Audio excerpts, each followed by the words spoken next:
अले करता है। अगले दिन सुबह सेठ मक्खनलाल दीनू के दरवाजे पर पहुंच गया, चेहरे पर झूठी हमदर्दी ओढ़े हुए, जैसे बड़ा भला मानस हो। अरे दीनू, कैसा है रे तू? ये क्या हाल बना रखा है? सुना है बड़ी परेशानी में है आजकल। फसल भी ठीक नहीं हुई सुना है, और मेरा कर्ज भी चुकाना है तुझको। भाई रात भर मुझे नींद नहीं आई, मुझे तुम्हारी बड़ी चिंता हो रही थी। हाँ सेठ जी, आप सही कह रहे हैं, वक्त थोड़ा मुश्किल है। क्या बताऊं सेठ जी, कुछ भी समझ में नहीं आ रहा है, क्या करूं?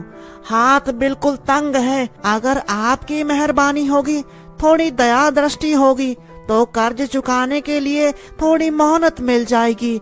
बस इस मुश्किल वक्त से निकल जाऊं सेठ जी। अरे दीनू भाई, तुम तो अपने ही आदमी हो, मेहनत की क्या बात है।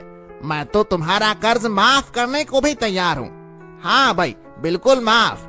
बस मेरी दो छोटी छोटी शर्तें मान लो, तुम्हारी बुद्धिमानी की परीक्षा भी हो जाएगी और कर्ज भी माफ हो जाएगा।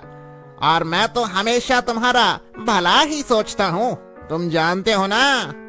हाँ, कर्ज माफ, पूरा कर्ज। सेठ जी आप सच कह रहे हैं। दो शर्तें बताइए सेठ जी, कौन सी शर्तें हैं? मैं क्या कर सकता हूँ आपके लिए सेठ जी? आप जो भी कहेंगे वो सब करने के लिए तैयार हूँ, बस मेरा कर्ज उतर जाए। देखो दीनू, बात बहुत सीधी है। कल सुबह गांव की चौपाल पर पंचायत जुड़ेगी। तुम्हें सबके सामने और पंचों के सामने मेरे दो आसान से सवालों का जवाब देना होगा। पहला सवाल तुमसे पूछूंगा और दूसरा सवाल तुम्हारी बेटी बिजली से।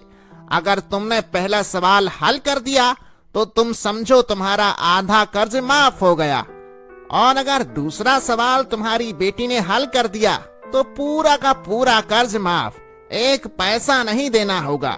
लेकिन जरा ध्यान से सुनना, अगर पहला ही सवाल हल नहीं कर पाए तो तुम्हें अगले 1 साल तक मेरे घर पर बिना तनख्वाह के मुफ्त में काम करना होगा, समझे? और अगर पहला हल कर दिया पर दूसरा तुम्हारी बेटी नहीं कर पाई तो आधा कर्ज तो माफ होगा, ये तो पक्का है।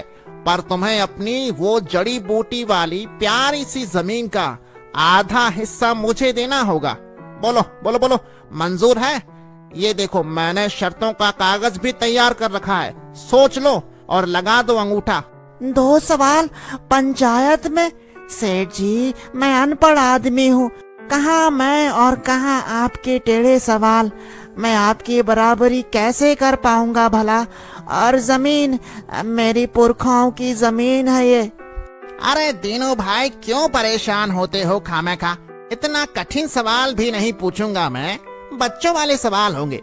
इतना आसान सवाल होगा कि अगर थोड़ा सा भी दिमाग लगाओ तो बच्चा भी समझ जाएगा। अब सोच लो, कर्ज माफ हो रहा है तुम्हारा,